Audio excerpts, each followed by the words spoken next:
start to their Friday. We're going to jump in and we're going to present the MedTrans version of building a captive vertical.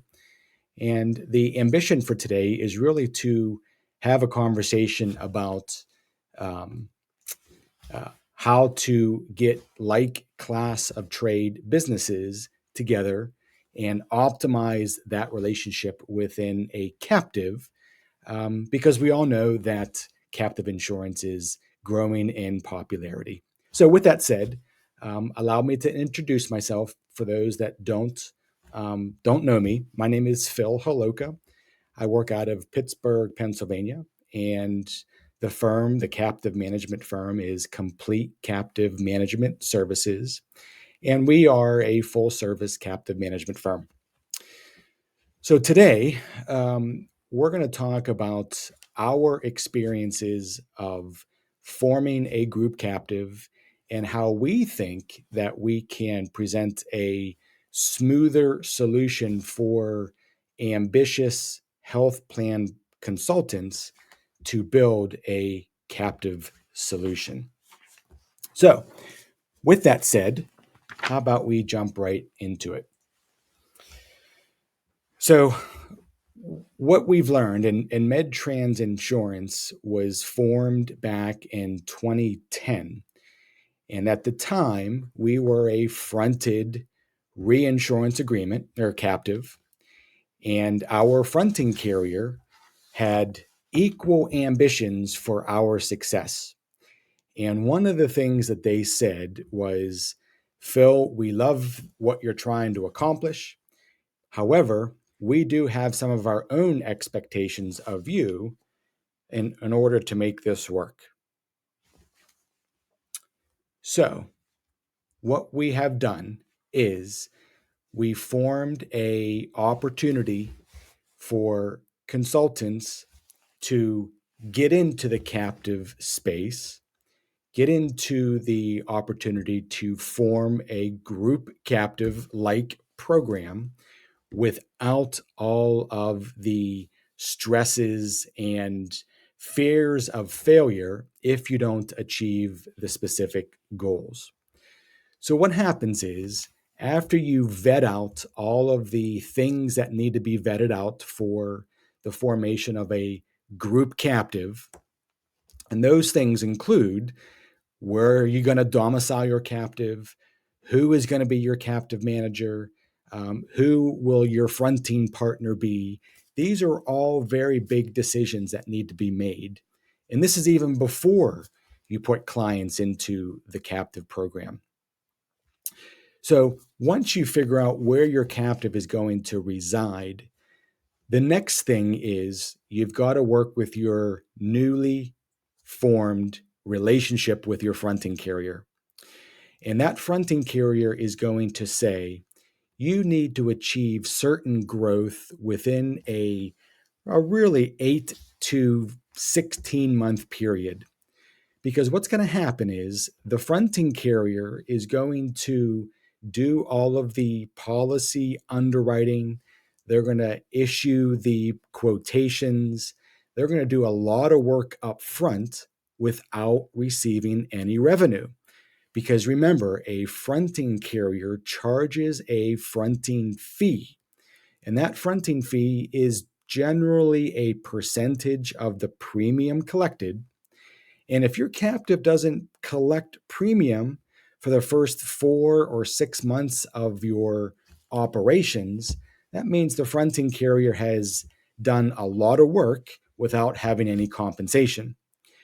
Therefore, the carrier is going to say, you really need to achieve growth of roughly 1,000 to 1,500 covered lives over a certain period of time.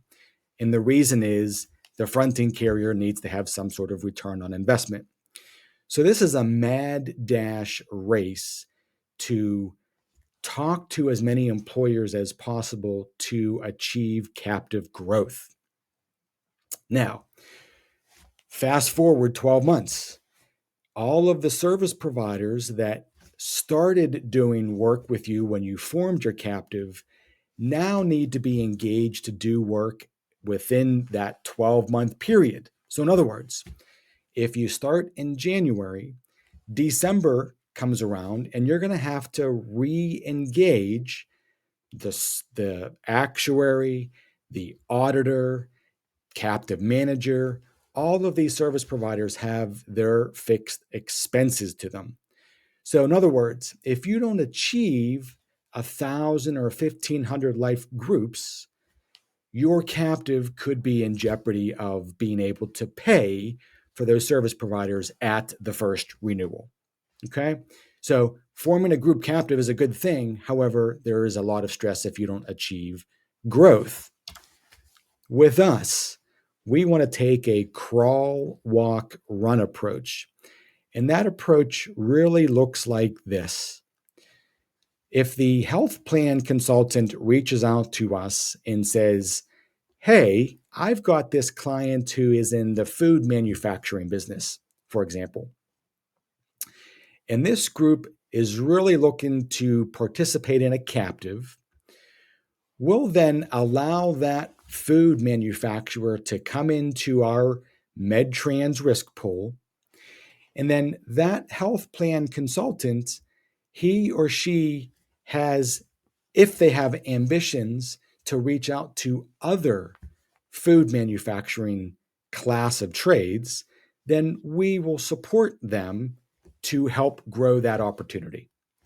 So it takes the first group, that specific class of trade, and then your input to say, I want to grow this opportunity. I want to grow the food manufacturers into their own captive insurance program. So, what we will do as the captive manager is we will get you a branded program. So, that program will be the food manufacturer's captive insurance program or the food manufacturer's reinsurance program. It will be something that will have a label assigned to it. So it's easier for the health plan consultant to go to the market and talk about it. We'll build you a web page, a landing page.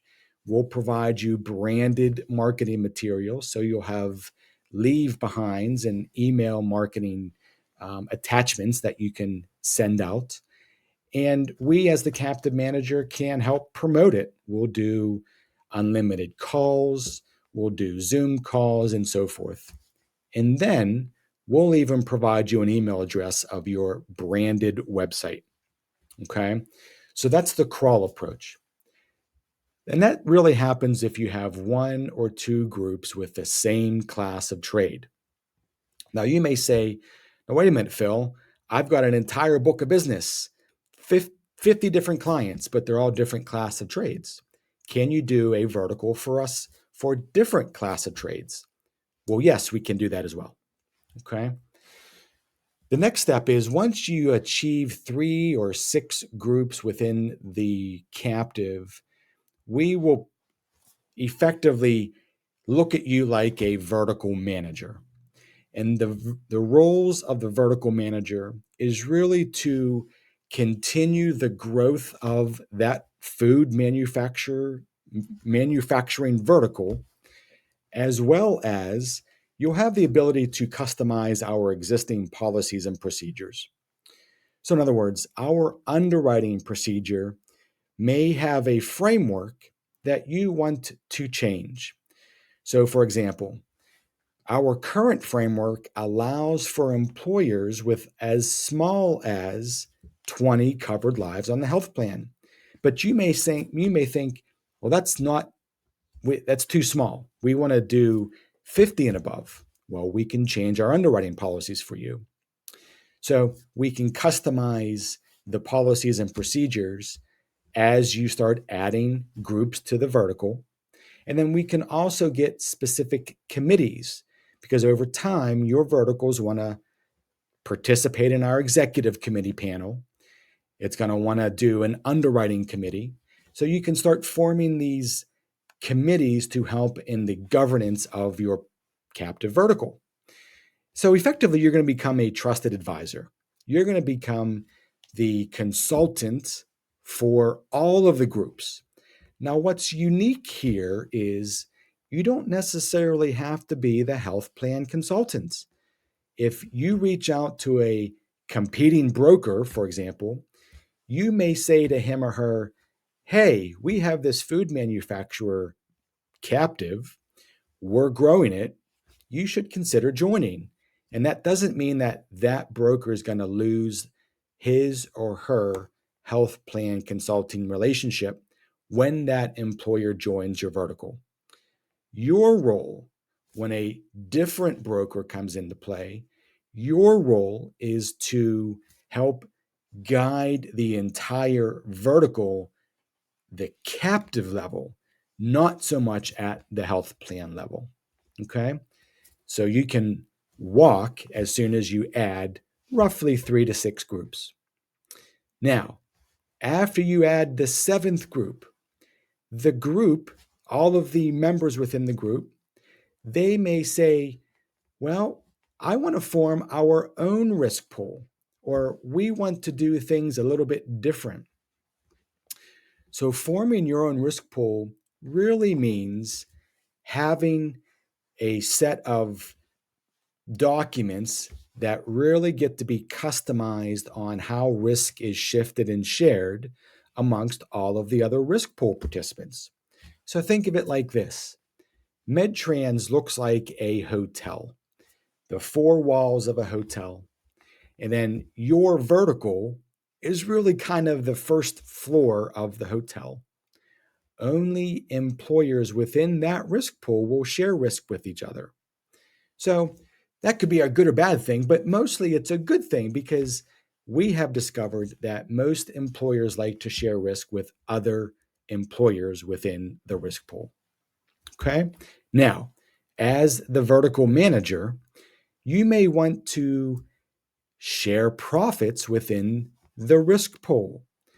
So, what this looks like is if there are 7 employers within the risk pool and the collective stop loss premium totals $1 million, and there is $700,000 of total stop loss losses, that means there's $300,000 of profit. Well, you as a vertical manager, you may set up an arrangement that says your efforts to control the stop loss risk have a cost of roughly 10%, for example. So, in other words, your success allows the members of that risk pool to take home 90% of that 300,000, and the other 10% or 30,000 is an incentive bonus for the vertical manager. This is in addition to the health plan service engagement fees that you would charge your clients who you have a health plan relationship with. Okay. And lastly, if you have your own risk pool, you can conduct meetings. MedTrans Insurance conducts an annual meeting each year, generally at the end of the first quarter. But if your members want to get together more often or at a different location than the MedTrans captive, you are free to do so. So your meetings can be run in the manner in which you want them run.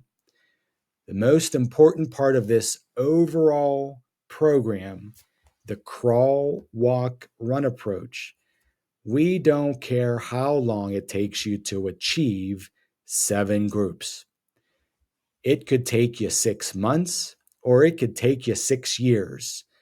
Our fixed expenses are no different whether we have one group in the MedTrans risk pool or if your 7 groups form their own risk pool.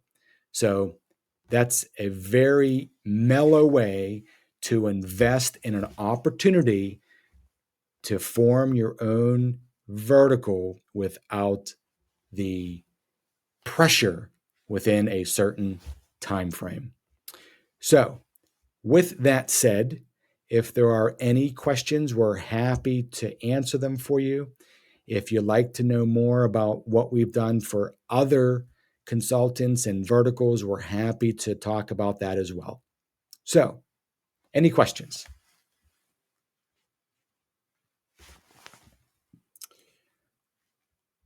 Okay, looks like there's no questions. So I will make myself available for anybody out there that wants to ask a question offline. And I will be at the SIA conference in a couple weeks. If anyone is there attending, we'd love to meet you and say hi. My name's Phil Holoka. Thanks for sitting in. We'll have a wonderful weekend. Thank you.